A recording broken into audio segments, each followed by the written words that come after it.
matters enormously whether or not God exists. The key question actually is there evidence for the existence of such a creator? Wasting your time being wrong is the modus operandi of religion. I think we are the winners in a lottery. What started it, what powered it, we don't know. Is that just a bit of luck, or is there something going on? It is the biggest question, and it can't be avoided.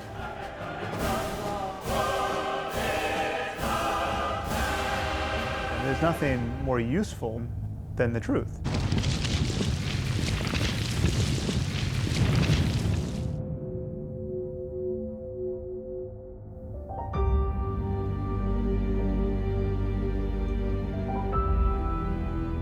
For centuries, human beings have gazed at the heavens, searching for knowledge and understanding. And as the ability to probe the far reaches of the cosmos has increased, so has our sense of wonder. We see a universe that is in dynamic motion. We see galaxies, collections of hundreds of billions of stars being born, stars dying, those galaxies themselves evolving. This is a remarkable universe. We can consider the galaxy and figure out how it's evolving, and we can study the whole universe.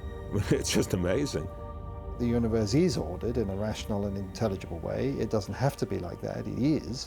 That's a fact that all scientists just accept, but they normally don't question where it comes from. Science is an extraordinary way of exploring nature, and I'm never led, actually, to the view that there is a God beneath it all. Science describes how the universe works, but it doesn't answer the ultimate question of why all this exists in the first place. The truth of the matter is we live in a universe that's very weirdly special. The source of that specialness we could call God. The God question is at the heart of an ongoing and sometimes acrimonious debate between those who see no role for God in the universe and others who view science as revealing the very handiwork of the Creator. Religious explanations, although they may have been satisfying for many centuries, are now superseded and outdated. I think contemporary cosmology is not merely consistent with the existence of a creator. I think it actually is supportive. Sometimes I'm fond of calling myself a militant agnostic. I don't know, and you don't either.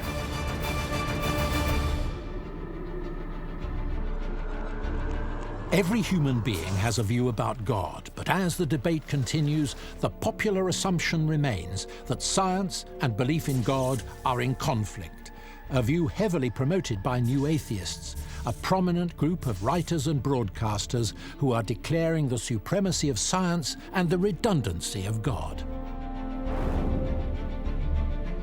As atheists, our judgment is that this is an old story, and that it's time there was a more scornful resistance to it, which there is now. Unicorns. Christian author and former White House policy advisor Dinesh D'Souza engages with new atheism in the media and public debates. I think a lot of the atheists were just waiting for religion to wither away. Suddenly the atheists decided we can't be passive anymore. We've got to become, you might say, a missionary atheists or evangelical atheists. We've got to proselytize for our point of view, perhaps for the first time. Take the exit left, then take the motorway. The new momentum in the search for truth about God is driven in part by the passion of new atheists to kill off the Creator, using science as the chief weapon. All those deep questions that religion once aspired to explain are now better, more grandly, in a more beautiful and elegant fashion explained by science. With atheism finding its voice, a plethora of books and articles have appeared from both sides of the argument, hotly debating religious belief and the atheist claim that science has made God irrelevant. The new atheists have, in a sense, adopted the banner of science, and they contrast what they call the scientific way of knowing, which is investigation, experimentation, criticism, inquiry, with what they call the religious way of knowing, which is, as they put it, blind faith. Scientists of what I tend to call the hard-nosed kind are strict materialists. And basically they're saying the only thing that's real in the universe are the things that you can stub your toe on, basically. The things you can see, the things you can touch, the things you can measure, that's the only thing that's real. Anything else is a waste of time. The new atheists share with religious fundamentalists the belief that their way of seeing the world is the only way there is. Now, science is a valid way of seeing the universe, religion is a valid way of seeing the universe, and they have the difference between prose and poetry. So anyone who thinks only prose exists, or we only need poetry, is a fundamentalist because they fail to understand the many ways in which we have to interpret the universe in order to live a meaningful life. If I was a Christian or a believer, I would stay the hell out of this argument. I really would, because the more you bring it up, the more you remind everyone you've got nothing. Often you will hear atheists being very angry at people who believe in God. They're angry because if we're right, they've missed the whole game. Aware of how science is being brandished as a weapon against them, believers in God are marshalling their counter-arguments. Charlotte, North Carolina. With the rising voice of atheism in mind, 4,000 Christians gather over several days to consider how to defend their faith, a field of study known as apologetics. Apologetics, it's a Greek word that means a defense or a reason. Prove your case, substantiate your position, and you don't have to switch off your brain to be a believer. The questions have solid answers. People are talking about God because it's a part of the existential need of human beings to try and answer the big questions of life, so it's not going to go away. From my perspective as a Christian, it's obvious why they want to know, because what's coming at them is a big story that tells us that they're the end product of a mindless process, and there's something within us that rebels against that and isn't satisfied with the big story. And therefore, I think we are seeing a revival of interest in God because people want to know whether materialism is true or whether theism is true. We need information that has to be analyzed, and on the basis of that, faith is exercised. Is it reasonable to believe? We need to face up to the issues because truth is one of the great Christian claims. We're not wanting to spread a message of make-believe and wouldn't it be nice if. So is God a reality or to be viewed as an illusion? A trick of the imagination? And how would you ever know? If you stop people in the street and say, well, what do you think about, the great scheme of things, just about everybody will say, I'm sure there's something. I think there is a God. I don't know where he is or what he does. I suppose, is there something more than all this? I mean, is this it? Is that it? It's important if there is one, and it's important if there isn't one. I think it's one of the biggest questions of all.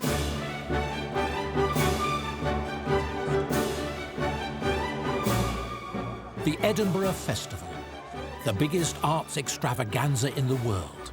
One of its leading events, a debate on the God question. Defending God, Oxford professor and author John Lennox. Scorning the very idea, author, broadcaster and atheist Christopher Hitchens. Christopher will propose the motion that the new Europe should prefer the new atheism. John Lennox will take the opposing view. Religion, it tells you that you are subject to a constant round-the-clock surveillance that goes on while you're asleep, it starts before you're born, and most importantly of all, goes on after you are dead. The fact that there's a God watching means there's going to be justice. I'm very relieved to be able to tell you that there's no evidence at all for believing there's any truth to it. The motion proposes that contemporary Europeans should embrace new atheism. But the question of whether it is necessary to choose between God or science is fundamental to the debate. God doesn't compete with science. Science didn't put the universe there, God did. God is the explanation of why we can do science. Yet constantly, the new atheists set up in Europe the idea that it's either God or science.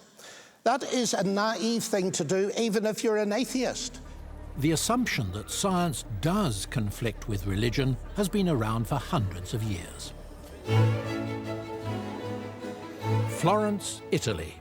It was here in 1633 that a landmark battle was played out between science and religion. At its heart, the truth about the cosmos. It was a conflict that ever since has reinforced the view that science and belief in God are at war. On one side, the Catholic Church. On the other, one of the founding fathers of science and his revolutionary views on how the solar system works. His name, Galileo. There is a widespread perception that science and religion are at war, and there are some key exemplary figures. Galileo is one, and Darwin is another. The case of Galileo is a very particular one. Unfortunately, it appears to show the Church as a dark institution. We have to be very clear why this case came about. What's going on with the Galileo affair is a conflict between two sciences. It's a conflict between the traditional Aristotelian science and a new science that Galileo is proposing. Galileo challenged the well-established science of Aristotle, that the Earth is fixed and is orbited by the Sun, a belief upheld by the Church of the time. There appeared to be scripture verses to support it. Wrong, said Galileo. The Church should have a new understanding of both science and scripture. The Earth is not fixed. It orbits the Sun. Galileo took up a scientific question, but then met problems, because he wanted to be a bit of a theologian. Catholicism reacts because its authority is under threat. But that's not a question to do with science and religion, that's a question to do with the politics and authority. For his impertinence, the Church placed Galileo under house arrest. 450 years later, he remains a powerful symbol of how religion could suppress science. Embarrassing for the Church, but not its claimed typical. From a scientific point of view, the Church made a mistake. There's much more openness in the Church now, including how we interpret Scripture. The Church and the science both look for truth. The famous argument in 17th century Florence was about science and about Scripture. It was not about God. The belief that there is a higher power influencing human destiny stretches back for millennia. Ancient Greeks and Romans built temples for their gods, believing them responsible for all the moods and actions of nature. Deities, or the deity, was the best explanation for lightning, for the weather, for all sorts of things for which nobody uses those explanations anymore because we have one. That's the history of mysteries. They get solved by science. The gap goes away. The religious explanation that used to fill the gap disappears. Nobody makes the explanation anymore. And that's the fate of it. If you ask me whether I'm certain the God of Abraham doesn't exist, I would say the God of Abraham has exactly the same status as Poseidon or Zeus or any of the other dead gods. The new atheists, of course, will home in on this very lowbrow form of God, the God of the gaps, the miracle-working cosmic magician, because it's such an easy target. If you talk to serious theologians who've studied the sciences, then that's not what they mean by God. The crumbling pillars and stones of ancient Greece, symbols of a religious mythology that was shattered by rational thinking. This culture that worshipped imagined gods also produced Socrates, Plato, and Aristotle. Science was born, and mythology eventually disintegrated.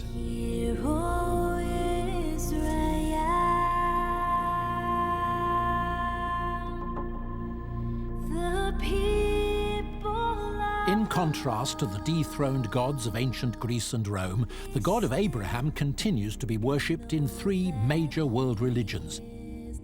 To understand ourselves created by the God of the universe is that it gives us an incredible sense of dignity and of meaning and consequently of hope and value.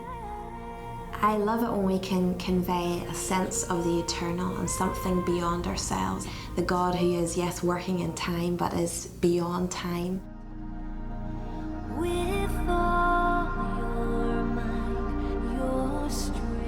Given that the gods of the ancient world were banished in the light of science, why has this God survived? I don't find it the least bit strange that we're still talking about God, simply because modern science as we know it arose in the 16th and 17th centuries. And I would want to argue that the motor that drove its rise was, in fact, belief in a creator God. Modern science did not spring into being in Africa or in the Orient. It came into being in medieval Christian Europe because of the concept of God that dominated medieval theology, that of a rational creator of the universe who created a universe governed by laws that were open to rational exploration and discovery. This is a God who transcends the universe, who designed and created the universe. And that actually was the precondition of science, because you removed the veil of myth. You saw the whole of creation as the intelligible work of a single creative will. And therefore, Abrahamic monotheism is compatible with science and indeed led to science in a way that ancient mythology conflicted with science. So as soon as you have science, you get rid of myth. I think that science and belief in God are completely compatible, and in fact, I'm not alone in this. Most of the great scientists of the past 200 years have been not only believers in God, but most of them have been explicitly Christian. Newton, for instance, when he discovered his law of gravitation, he didn't say, marvelous, now I understand how the universe works, I don't need God. He did the exact opposite. He said, what a marvelous God who did it that way. What science has now achieved is an emancipation from that impulse to attribute these things to a creator, and it's a major emancipation. Science is the most hostile context in which to try to maintain these beliefs about God. To test these competing claims, we journey into the cosmos, where through observation, calculation, and deduction, cosmologists have unraveled the story of its birth and development. Do such accounts shatter belief in the Creator, or provide powerful evidence for his existence?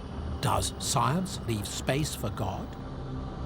There's no question that someone is right and someone is wrong. These are mutually incompatible descriptions of reality. So if I'm wrong, I'll be the first to admit I'm going to spend eternity in hell. Is something out there? Maybe. How would we discern that? What kinds of experiments could we run to get at an answer? Till the early 20th century, when astronomers looked out at the universe, they believed it had always been there. Apparently, they were wrong. Now science has unraveled a different and spectacular story, beginning 13.7 billion years ago with an extraordinary event. The Big Bang.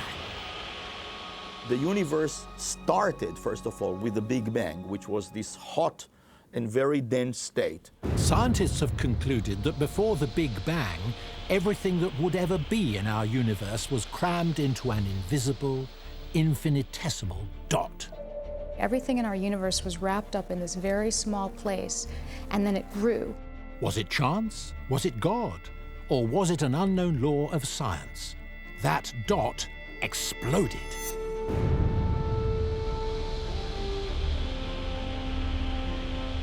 The Big Bang Theory is as certain as anything in science. I suppose nothing in science is ever mathematically certain, like 2 + 2 = 4. But it is the kind of certainty that simply makes it not worthwhile considering alternatives. In terms of where the Big Bang came from or what started it, what powered it, we don't know. And that really is genuinely difficult. We don't know. We understand essentially biology, we don't understand cosmology. In a sense, we could say cosmology is waiting for its Darwin. A further mystery perplexing scientists is why, from the first seconds after the Big Bang, order began to emerge from what could have been complete chaos.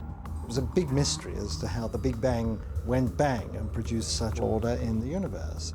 Because if you put a stick of dynamite in a pile of bricks, bang, you've got a total mess.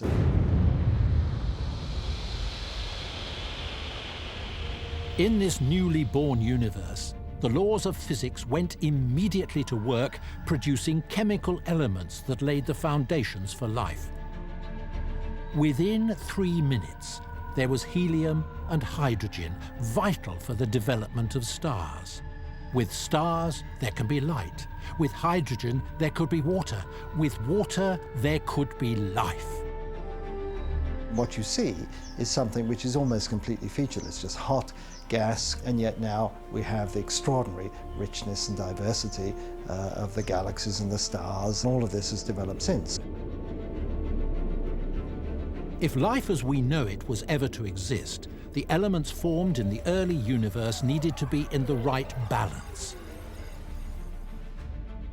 In the case of helium and hydrogen, somehow that was the result of split-second timing. If, in fact, the elements had formed not at the end of 3 minutes, but at the end of 30 seconds, then the universe would start out as almost pure helium with very little hydrogen.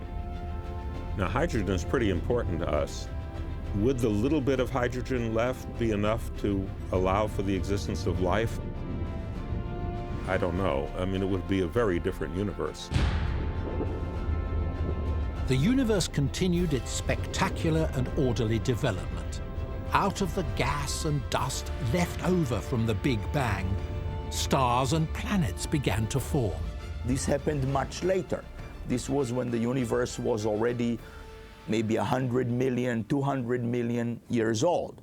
You have a lot of gas and dust that's rolling together, and somehow it is collapsing under its own gravitational pull. The dust is actually a bit like the dust you have at home, a little bit finer particles, but they are particles that still contain carbon, silicon, and so on. You can have the dust and gas collapsing, and at the center of that, you're building basically a baby star. As the star is born, it begins to rotate, and the whole cloud of gas and dust can collapse down into a disk. We think that happened with our solar system.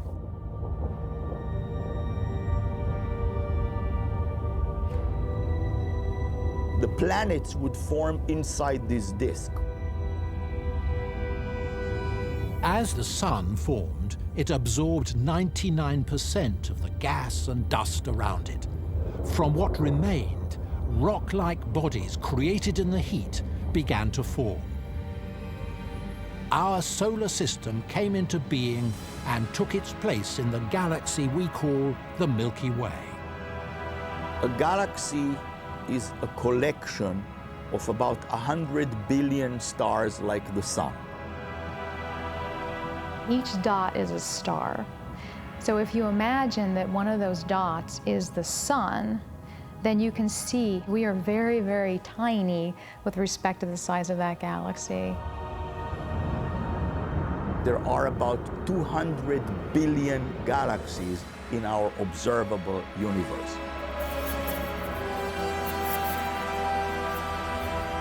Out there in the spiral arm of the Milky Way galaxy is the solar system, and a tiny speck within it is planet Earth, from where we, the only known inhabitants of the whole universe, can investigate the questions how and why.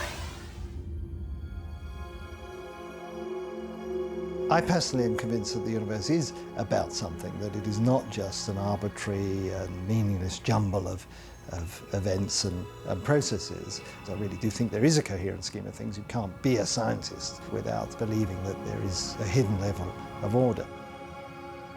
Most scientific inquiry has always been conducted on the basis there is a rational order.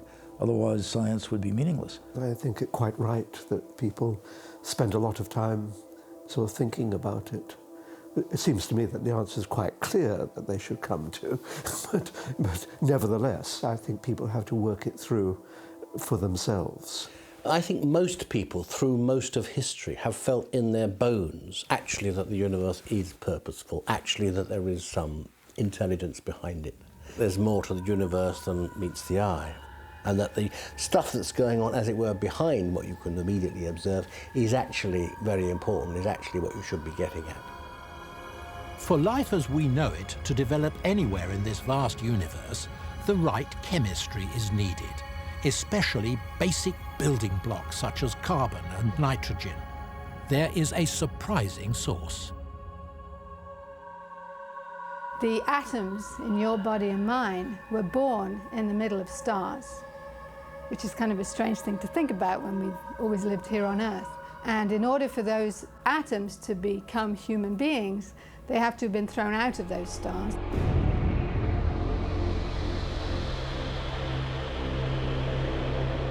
Some stars reaching the end of their life climax in a massive explosion, so powerful that the chemical elements manufactured in the star are widely propelled across a vast expanse of space.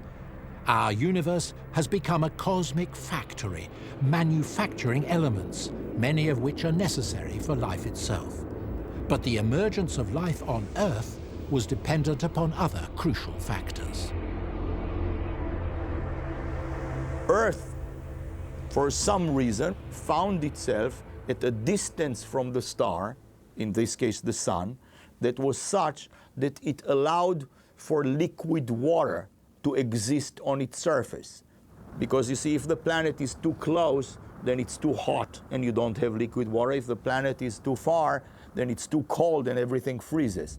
Our existence on Earth has an astonishing history. A universe from an unexplained explosion, stars manufacturing and distributing essential chemical elements, one planet ideally placed for the emergence of life, with human beings capable of debating whether we are the products of chance or the intention of a creator. What's the significance of human beings in such a vast cosmos? Are we simply specks of dust, or is there something quite different and special about human beings? Do we live in a universe that's about something? Do human lives have meaning beyond the daily realm? Why does the universe seem so balanced for life to exist? Unraveling the inspiring and spectacular story of the birth and development of the universe is a major triumph of science. But it leads to the ultimate question, why? Particle physicist and Anglican priest Sir John Polkinghorne believes the way that life on Earth emerged from the Big Bang is of great significance to the God question and offers a stark choice of explanation. It started 13.7 billion years ago as just an expanding ball of energy. Now that world has turned into something rich and variegated, with human beings perhaps the most interesting consequences of its long history that we know about. It does raise the question, is that just a bit of luck, or is there something going on in cosmic history?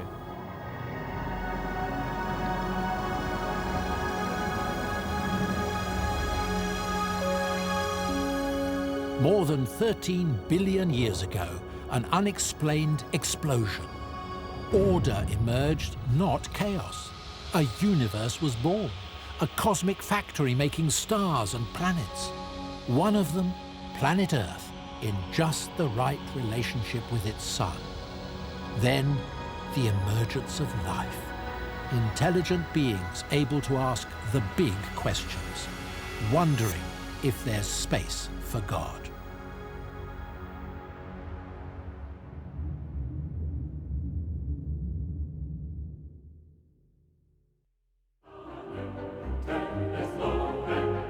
Right off the bat, why would a deity make a universe that's 13.7 billion light years in radius?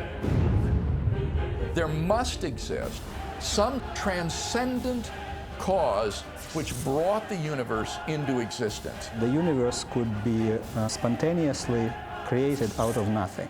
We live in a universe that is remarkably fit for life. This is because the universe is created. It's really just chance. The most plausible explanations for the fine-tuning of the universe is that there's a fine-tuner.